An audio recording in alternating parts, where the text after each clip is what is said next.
In a world where using AI every day is the norm, one thing that music fans have been noticing lately is the impact it's been having on the music industry. From crafting album artwork and music videos, having a hand in production with putting together melodies and harmonies, creating full blown AI artists, and of course, giving us the opportunity to hear music from our favorite musicians who have passed away. One thing is for certain, the bad has been outweighing the good. And not only is this ruining the reputation and legacy of certain performers, but it has many of us looking at labels and industry professionals differently, like they want a quick cash grab.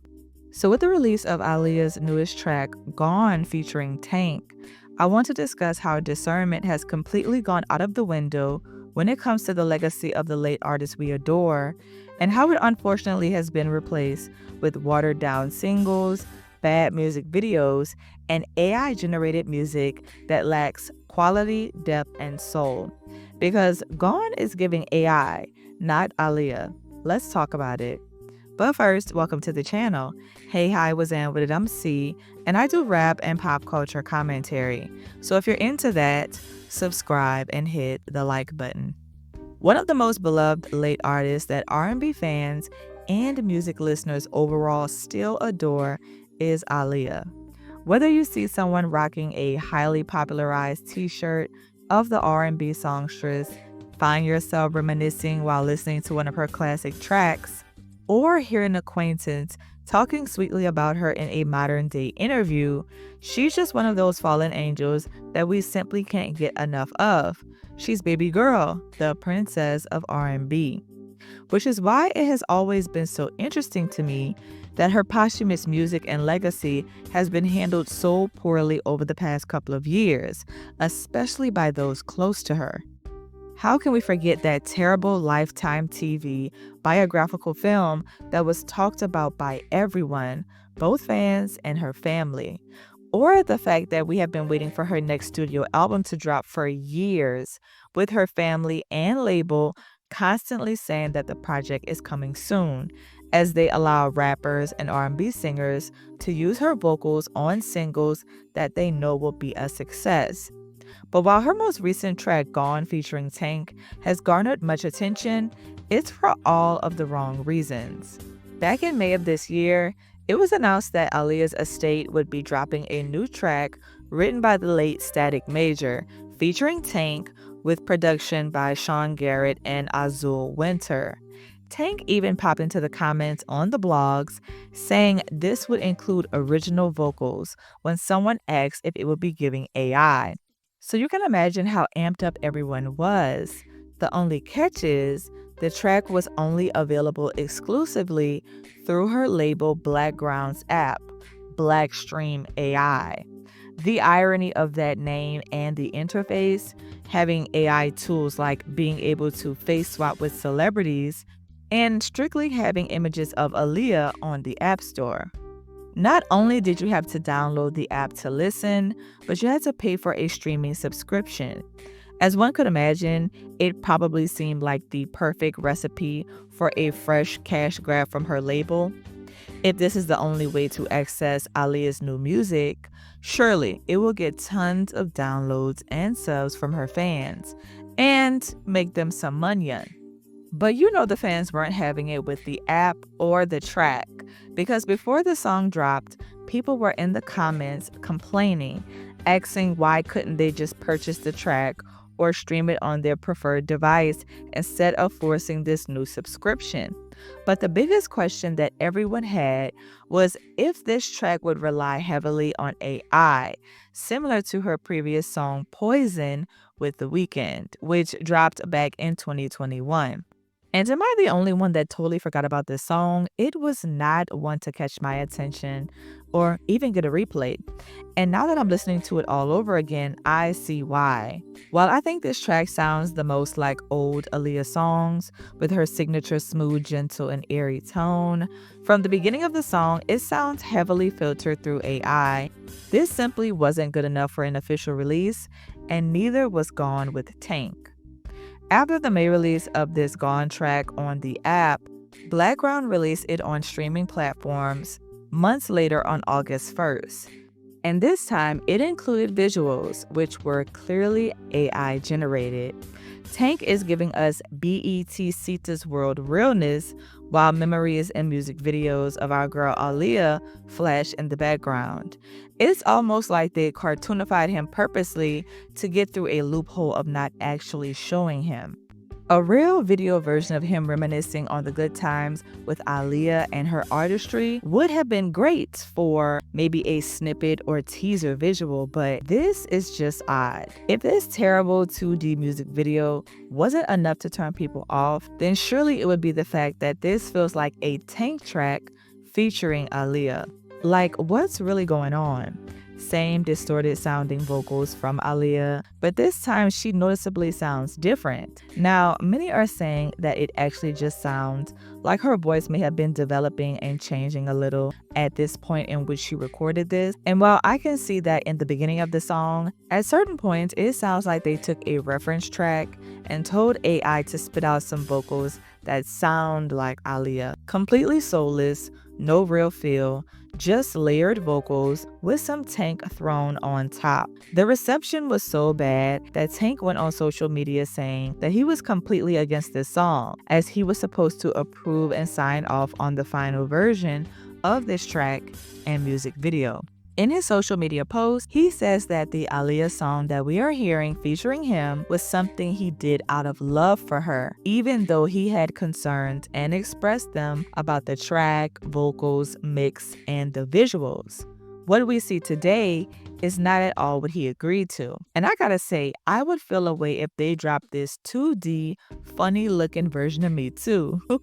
Plus, as a longtime friend and collaborator, this release was enough to make Tank look bad. And being that it already seems like Missy Elliott has distanced herself from these new Aaliyah releases, and Timbaland over there catching flack for signing AI artists and stealing from real ones, Tank seems like one friend who is here to preserve Aaliyah's legacy in the midst of the drama, and now her record label is having people look at him crazy too. The same label that has been keeping Aaliyah's new album shelved for decades while telling us it's coming out in 2012, 2022, 2024, and yes, even 2025, with many still holding on hope that we might get something this year, and maybe Gone is the first single.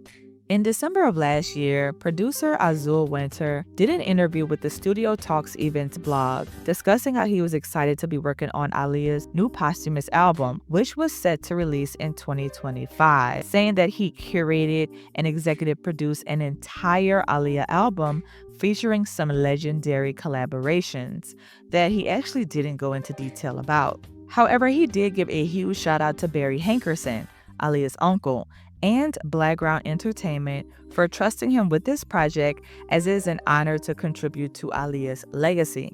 Now, if you're wondering about Azul's music background, his father was a popular producer back in the day, and Azul himself has worked on music with Baby Keem, Migos, Justin Bieber, and he even got a placement on Ye's Vulture album. And with one listen of his version of Gone from a snippet that is floating around on the internet, it sounds excellent. So much clearer with Aaliyah's vocals shining on this beat. So if this version is something we can expect on her new project, then I'm all in. But if the release involves this wacky AI music video vibe, muffled tracks, and a fully loaded feature list that would put Pop Smoke's infamous Shoot for the Stars project to shame, then nah, I don't want it.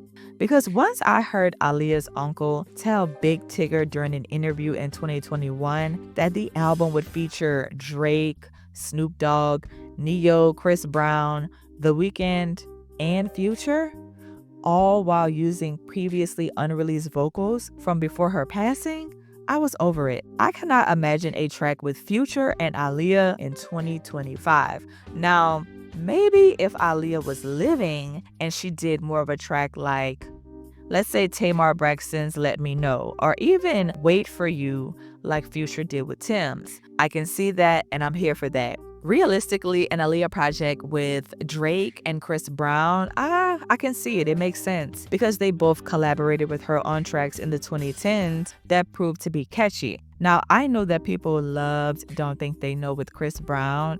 I don't really remember the general reaction and reception to Drake's Enough Said, but the tracks both felt fitting for how popular songs around that era sounded. Years ago, Timbaland expressed his feelings about not particularly enjoying either collaboration and saying that these kind of songs would never work when it came to Aaliyah's music because he wasn't involved. According to him, Aaliyah's posthumous projects would only work with him because they had a soulmate musical relationship. Weird comment, as I'm sure we all remember when Timbo said he married his wife because she reminded him of Aaliyah. But he later apologized to Chris Brown for the comments about the music, saying that he was simply sensitive. Now, it's hard to imagine 2025 Timbaland working on a posthumous Aaliyah project after he's been under fire regarding jacking from artists and creating these AI acts. However, he did craft some of her best hits, so who knows what he would cook up. At the end of the day, I guess I simply feel as though Aaliyah's label is going in the wrong direction when it comes to preserving her legacy, something we see happening so much more lately with artists. It's clear that this is not what she would have wanted. I won't say it's tarnishing her legacy because luckily we know who is actually behind it all. And Aaliyah is truly so treasured that regardless of what is dropped, the fans will consume it. Gone has reached 7 million plays. Aaliyah has had popular posthumous collaborations from MAC makeup to Barbie dolls. Aaliyah's legacy will never fade. It's just the music and money moves that will forever make people question the integrity of her family and label. Now, my ideal posthumous project from her would include songs with her friends and collaborators from back in the day, like Genuine, DMX, Tank. I wouldn't mind a few tracks with female rap artists as well, both old and new. And, some of the R&B songstress. Like, I can see Ciara and Aaliyah. Overall, I envision the project being an album representation of the Miss You video, a warm embrace from those who love and feel inspired by Aaliyah, both past and present. But tell me, are you here for Aaliyah's new song with Tank? How do you feel about her legacy? Do you think it's being handled correctly? And most of all, do you think that using AI is appropriate when it comes to projects from artists who have passed away? It is so unfortunate that Aaliyah is one of those artists that, as a collective, we simply cannot let her rest. Everyone wants a feature or to sample her song, bring up her past relationships and talk about them online. Just today, I saw an interview where her ex, Dame Dash, called his new artist the white lesbian Aaliyah. Like what?